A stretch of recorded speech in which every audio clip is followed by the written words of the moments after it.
And now, I don't want to bring down the mood too hard, but we are hard-hitting journalists at this show sometimes. And so, to ease that load of just very intense journalistic integrity, I've asked my good friend and very funny person, Tim Barnes, to research the Panama Papers for us. You may have heard of those. You may have heard they're not travel brochures, I don't think. Tim is going to come up and clear the air for us. Will you please welcome our monthly correspondent, Tim Barnes.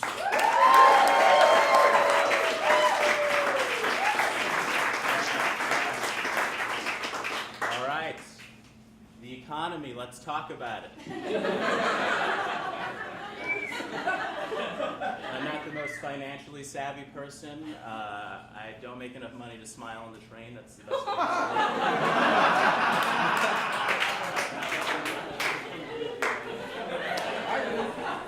say. Let's talk about the economy. All right.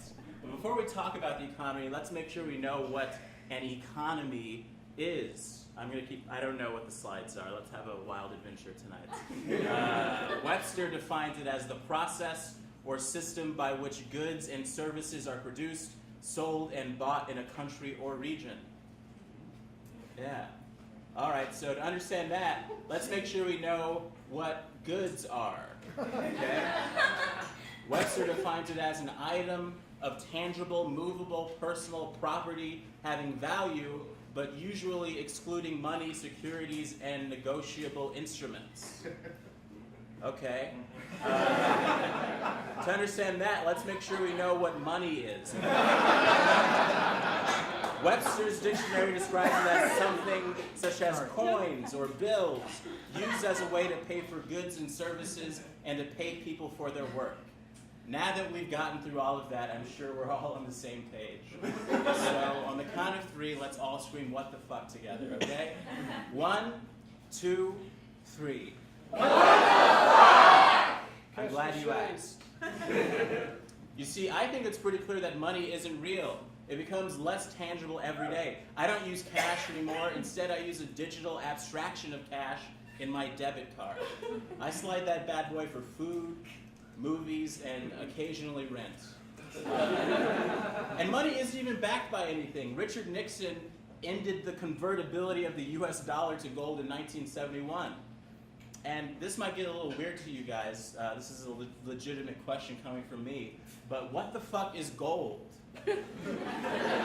Anyway, all right? To understand that, let's see what Webster's dictionary defines. Gold is a soft yellow metal that is very valuable and that is used especially in jewelry. To understand that, let's make sure we understand what value is. Webster defines value as the amount of money that something is worth. What? So gold is a soft yellowy material that is valuable based on the amount of money it's worth, even though money isn't even backed by anything?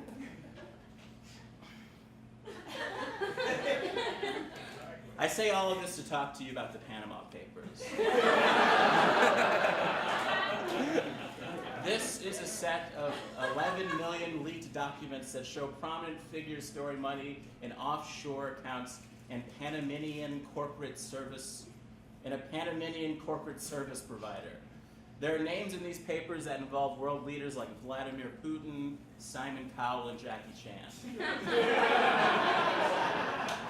But given what we now know, the money that they are storing in these accounts doesn't actually exist because nothing is real, basically. But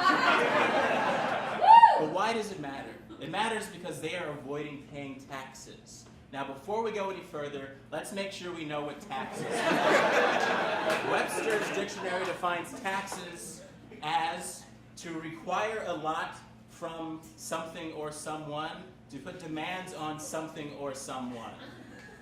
So, since money isn't backed by anything, who cares if you hide the digital concept of it in some island? Well, governments need portions of these intangible concepts of worth in order to provide for their citizens. Which brings me back to what I'm here to talk to you about in the first place, the state of the economy. The U.S. economy is apparently doing well, even though it hasn't trickled down to me yet. But according to a lot of sources, Barack Obama has brought the American economy back to a B+. I don't know what that means. I remember there was a phase in my life where, in grade school, where I would experiment with grades. And grades are basically the only thing that matters for young students, but I didn't actually know why. I just knew grades were somehow important because my parents kept telling me that if I didn't get good grades, there would be repercussions, and sometimes there were, I'll be honest. The most important thing for me was whether or not I felt they were important. So I remember there was this phase in high school where I decided to experiment with grades, as I said earlier. This is very well written by me. Grades are basically the only thing that matters. This is just a repetition of what I just said. But basically, I decided to start failing a bunch of classes just to see if I felt anything. Not to see how my parents would react, but to find out how I would. Did I actually care about seeing the letter F on a piece of paper? Turns out I didn't. It's the same feeling I had when I saw the letter A on a paper. Nothing. So when we talk about the economy, are we discussing something real, or are we somehow collectively as a state, or a nation, or a globe, talking about our feelings? We're not talking about abstract worth, we're talking about our own worth. I don't know, regardless, I think McDonald's workers should get $15 an hour. Now, yes. Before I leave, I want to give you something, some advice that I've learned on my own trying to save on money. I try to save as much money as I can by saying the phrase personally as a black man. Okay, personally as a black man. It's a magical phrase. You don't have to be black to say it. It's just sort of a social. As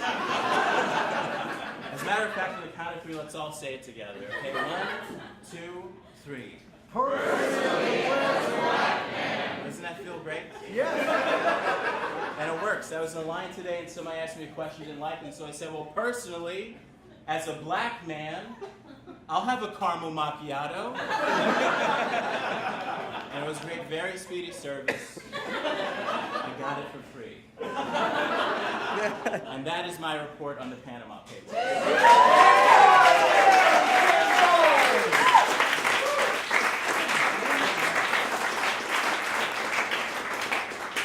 I never thought of it that way. The Panama Papers. Yeah, it's a lot to take in. It is. Yeah. That's an interesting take. Well, we always learn something here at Good Evening, and we'd also like to plug something of yours, Tim. You had a GoFundMe, is that correct? Yes, I'm moving to New York in July. No! Are you from New York? And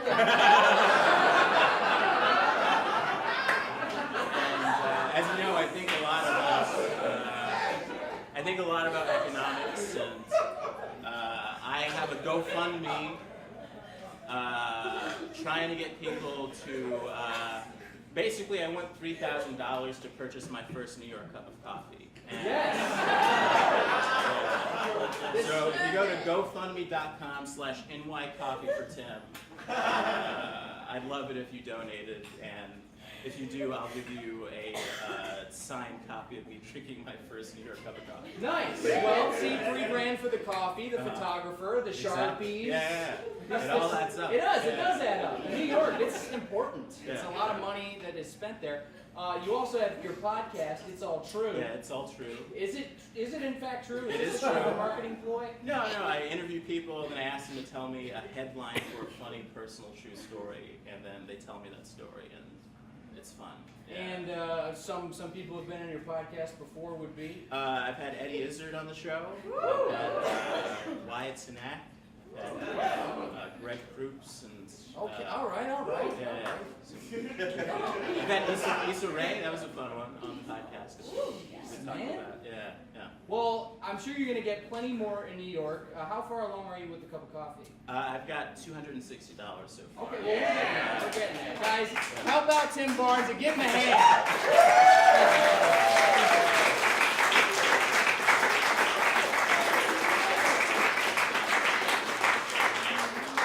Learning is fun. I think this young lady lives in New York is what it is. That's why I think it's happening.